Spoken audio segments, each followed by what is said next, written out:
today we're going to be breaking down um, the concept of what a website is and subsequent topics under what you have as a website.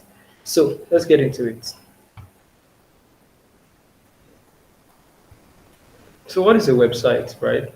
A website is something that we're very, very familiar with. If you live in the digital era, I'm sure that you've already interacted with so many websites on various platforms, like your social media platforms, like your like the businesses that you even use, or like the services of the businesses that you use, right? So the website is simply defined as a collection of web pages and related content that is identified by a common domain name and published on at least one web server. Now, to break this down, is that it is commonly identified by a common domain name, and a domain name is simply the name of the website. Say, for example, www.jumia.com, www.jumia.ng rather, and that domain name is a unique domain name that is specific for that particular entity because it is purchased and it is used for their business, right? It is not something that is accessible to another business to use. So it's specific and unique to that particular business, right?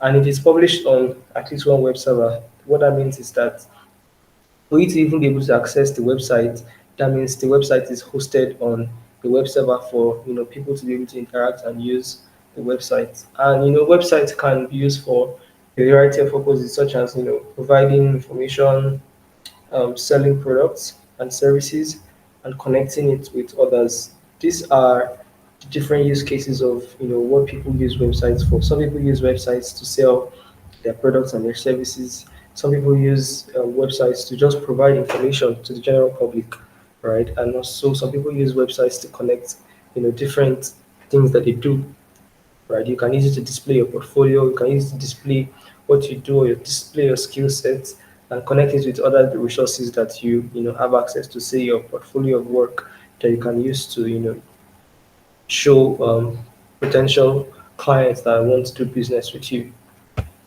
So, what are the levels of sections that are involved in a website? Now, this class is going to be very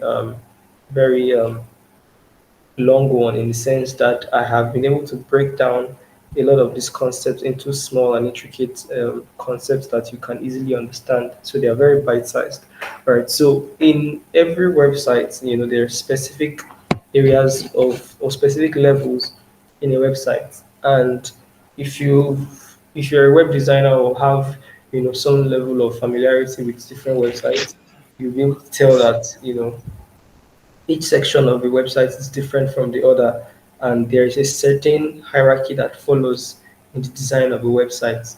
And they do it this way because they want people to be able to make decisions and also grab their attention easily in a small amount of time because human beings have a very short attention span. So pages websites are designed in a hierarchical way where they're able to grab your attention and also make you have a call to action, make you have a call to action so that you can make an informed decision whether purchasing the product or signing up on the platform or whatever the call to action is.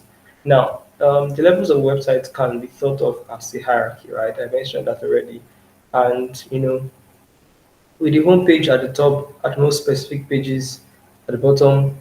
This is like on this slide here, this is like a common hierarchy of how most websites are. So you have the home page, have the top level page, and then you have sub pages that used to provide more detailed information like about specific topics. So let's start with the homepage. Now the homepage is obviously the main page of the website, and it's typically the first page that the visitor sees.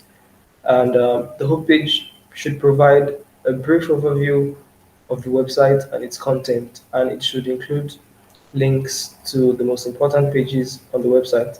Right? It is obviously like self-explanatory here, right? So the homepage is the first thing that you interact with when you're visiting the website. It's usually like a like a first screen that introduces you to what the platform is about, or what the product is about, or what the service is about. Basically just introducing you to you know, what the entire page contains, and then it now proceeds to like other things that they're trying to communicate as well. But in the home page, right, it's going to contain links to other things that are important to you for you to make your decision or to make a call to action on what you're actually there for. So on this note, I'm going to just give certain examples of websites that I've saved so that I can share them with you and just use as you know explanatory examples. So I'm going to share this tab. So this is a website that I like. It's a logistics website for a startup here in Lagos, and it's called SendStack. I chose this because it has a very simple design, and it suits the use case that I'm trying to explain here. So on this particular website, right, this is the homepage. It's a simple landing page that people get to see. And on visiting this website, you get a good understanding of what I just explained, like explaining the homepage, right? You get an idea of what the cost, you get an idea of what the business does, or get an idea of what the site is about. For this use case now, I'm using a logistics website. So from this landing page or from the homepage, you already understand what this business is about. It says SenseTag help businesses to grow with ease by providing the most reliable, affordable, and efficient delivery service, right? So it is a very straightforward thing. There's no need for much explanation. Very straightforward. Every of the information here is written with so much conciseness and accuracy, so that you don't have to spend so much time reading a lot of words. So on the homepage you get to understand what the product is about or what the business is about, and it contains very essential information that you want to know as a visitor of this website. And that's how a homepage should be designed. It should contain information about what the service is about or what the product is about, and also links to other call to actions. See, for example, now if you want to start, this is the footer of the website.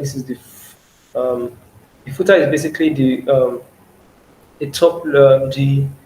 lower section of the website that contains um, a lot of information about other pages of the website. So it contains sub pages of the website. So, for instance, this is the footer of this particular website, right? So it contains links to sub pages of the website. Now, there's links to what the company is about. There's links to the blogs written by the company. There's also links to like the career section of the company. There's also links to their terms of use, their privacy policy, their contact information, and the rest of things like that. So the footer is basically the last part of the websites that people interact with, and it essentially contains links to other pages that people would need to like use, right? So let me go back to the slide that I was on. So we've talked about what the homepage is, and I've just used an example for you. So let's talk about top level pages. Now, top level pages are like the main sections of the website. They typically focus on a specific topic or area of the website, and they include links to sub pages on that topic, right? And let me still use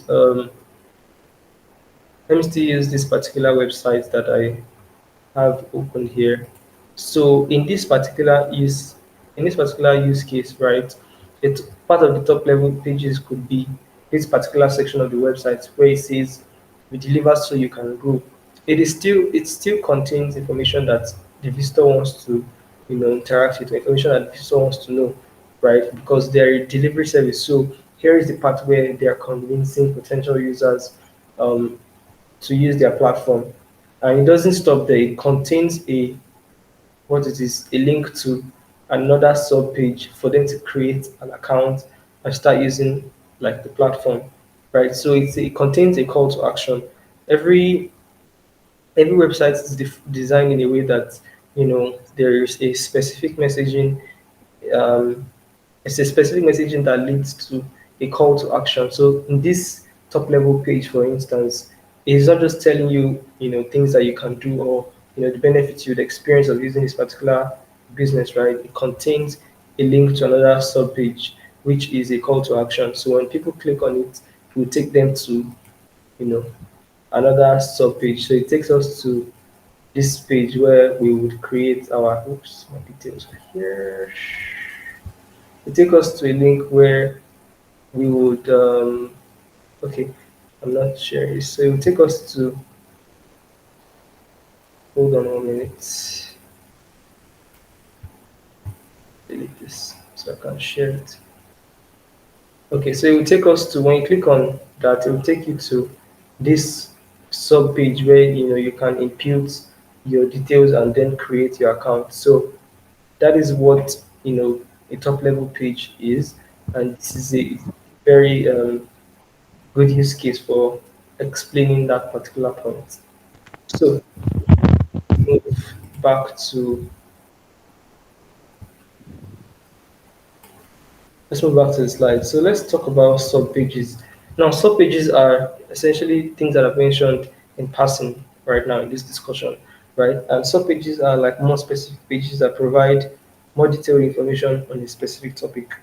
Now, they include links to even more specific pages, such as product pages or blog posts.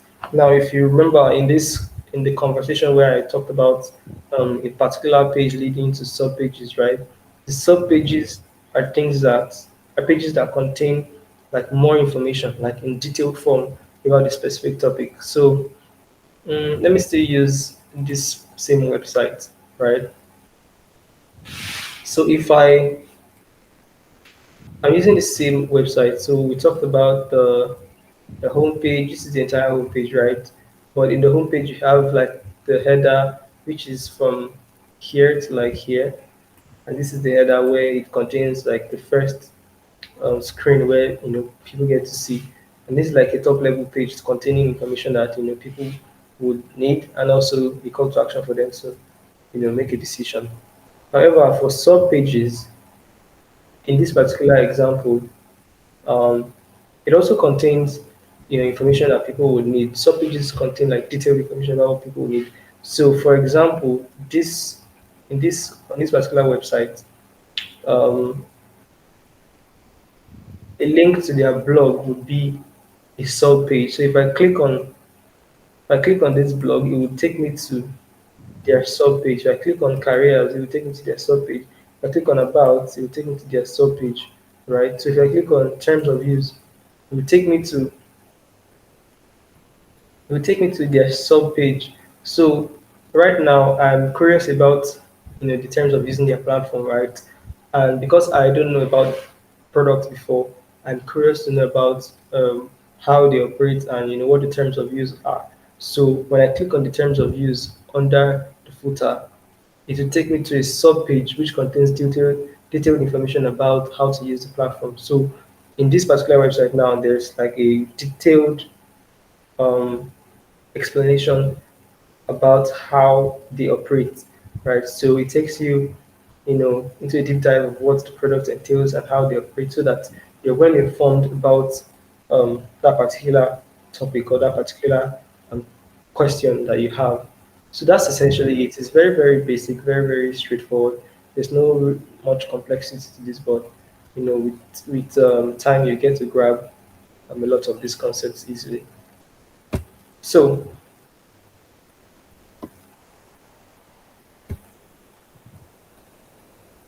okay, so on this slide, it's basically like a repetition of what I just said. Just that, I kind of went ahead of myself when I was talking, but it also suggests that the sections of the websites can be divided into like a header, a sidebar, and a footer. So I talked about the footer already. Like, yeah, I talked about footer already in at the beginning of the class. I also talked about the header at the beginning of the class. So one thing I'll just like touch on here is like the sidebar navigation. Now, the sidebar navigation is typically located on the left or right side of every page on the website. Now, it includes links to like sub pages or other related content. So, for this example, I would use this website that I have opened. Um, Let me see if this one has it. Okay, it doesn't. Let me check. No, no.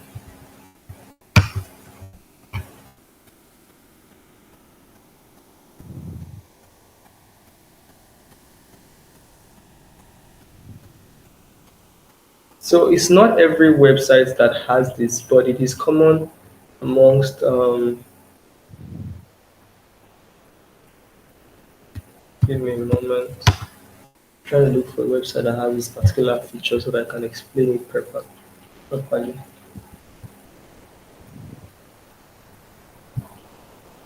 Well, a lot of websites today don't have like a lot of this because like with how evolving web design is, a lot of things are removed, a lot of things are changed, and they just evolve. So okay, so let me use YouTube as an example. So when you interact with YouTube, right, it has like different sections, and YouTube is also a website, right? So it has different sections in the website where you get to interact with different, buttons and different places, different sections that take you to what you're looking for. Now, to explain what I just talked about sidebar navigations, right? Sidebar navigations are things like this, right? So when you click on them, you're supposed to you're supposed to open a kind of tab where it gives you, a broader insight into a broader insight into how you can navigate that particular website. For instance, when I click on this cyber navigation now, right, everything here is just home, shorts, subscriptions, library, right? But once I click on it, it expands that and it shows me a list of things that I can do here. So I have subscriptions, history, watch later, liked videos, subscriptions that I have, etc. So I get to access more information about this particular website. So it's basically like think of it like a roadmap, but it's just like encapsulated in like a sidebar where it's encapsulated because if it is not, it will cause some sort of distortion in the web page. So it's encapsulated so that once you click on it, it now expands and then you see like a detailed view of other things that you can do on this particular website. So let's go back into the slide.